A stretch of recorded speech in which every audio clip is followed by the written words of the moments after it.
Hey guys, welcome back to my another blog. Srisailam trip. ఈ ట్రిప్కి అయితే మా అన్న వాళ్ళు నేనైతే వెళ్తున్నాం. మార్నింగ్ 7కి ఏమో స్టార్ట్ అయ్యాం. ఇప్పుడైతే 9 అవుతుంది.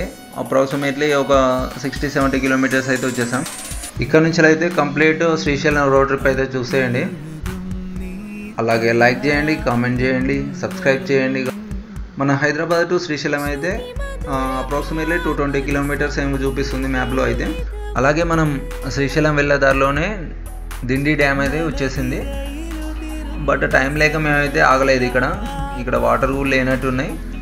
అలాగే మన దిండి డ్యామ్ను ఇంకొక నేమ్ కూడా ఉంది, అదే దుందుబి నది అని కూడా పిలుస్తారు. ఈ డ్యామ్ వచ్చేసి మనకు మహబూబ్నగర్ జిల్లాలో ఉంది. అలాగే మన నల్లమల్ల ఫారెస్ట్ గురించి నాకు తెలిసిన కొన్ని ఇంట్రెస్టింగ్ ఫ్యాక్ట్స్. గతంలో కొందరు శివస్వాములు శ్రీశైలం వస్తూ ఈ అడవుల్లో దారి తప్పిపోతే హెలికాప్టర్ యూజ్ చేసి వాళ్ళకు హెల్ప్ చేశారని, అలాగే మనకు 2004లో ప్రభుత్వం నక్సలైట్లను చర్చలకు పిలిస్తే ఈ అడవుల్లో నుంచే వచ్చారని ఇప్పటికీ ఇక్కడ ప్రజలు చెప్పుకుంటారు. అదేవిధంగా మన పుష్ప సినిమాలో చూపించినట్టు ఎర్రచందనం అలాంటివి చాలా దొరుకుతాయి ఈ ఫారెస్ట్లో. అదేవిధంగా మన సెప్టెంబర్ 2న 2009లో మన ఆంధ్రప్రదేశ్ ముఖ్యమంత్రి వైఎస్ఆర్ రాజశేఖర రెడ్డి గారు ప్రయాణిస్తూ హెలికాప్టర్లు ఇక్కడనే క్లాష్ అయ్యి చనిపోయారు. అదేవిధంగా ఈ ఫారెస్ట్ గురించి మీకేమన్నా ఇంకా ఫ్యాక్ట్స్ తెలిస్తే కింద కామెంట్ చేయండి.